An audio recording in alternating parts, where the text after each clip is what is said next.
ভালোবাসা, আমরা শুভেচ্ছা স্বরূপ।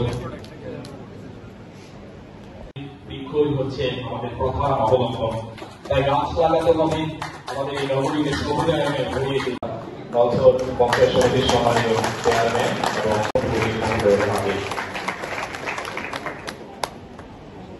আমরা পক্ষ থেকে তুলে দেওয়া হচ্ছে। আমি ডক্টর পাঞ্চালা ভট্টাচার্য পুষ্পস্তবক দিয়ে সম্মান জানানোর জন্য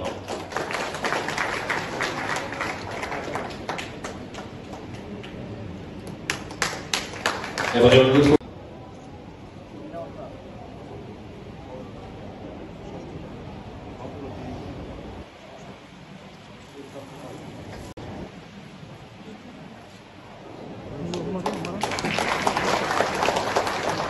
আপনি ভালো থাকবেন, সুস্থ থাকবেন, আপনারা ভালো থাকলে আমরা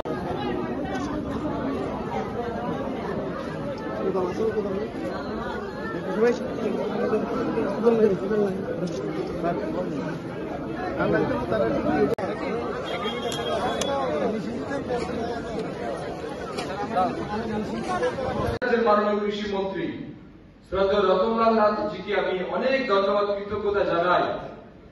এই ব্যতিক্রমী উদ্যোগ তারা গ্রহণ করেছেন এবং এই উদ্যোগের ফলে কৃষকদের সাথে সরাসরি সম্পর্ক স্থাপনের কিন্তু একটা সংযোগ বা সুবিধা করে দেওয়া হয়।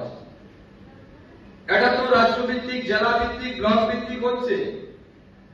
তার সাথে সাথে আমি দেখেছি কেন্দ্রীয় মিনিস্টার যিনি বা আমাদের রাজ্যের মিনিস্টার, তারা কৃষকের জমিতে পৌঁছে যাচ্ছেন, সরাসরি কৃষকের বাড়িতে যাচ্ছেন, তাদের সাথে বসে আলোচনা করছেন।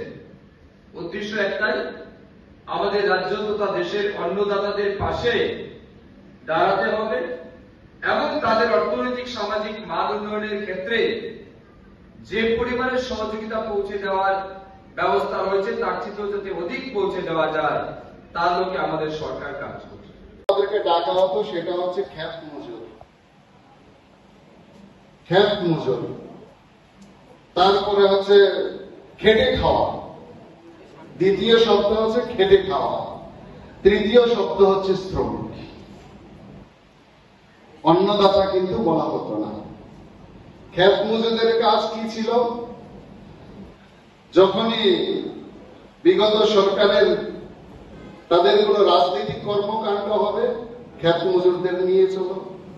কোন মিছিল হবে, খ্যাত মজুরদের নিয়ে চলো।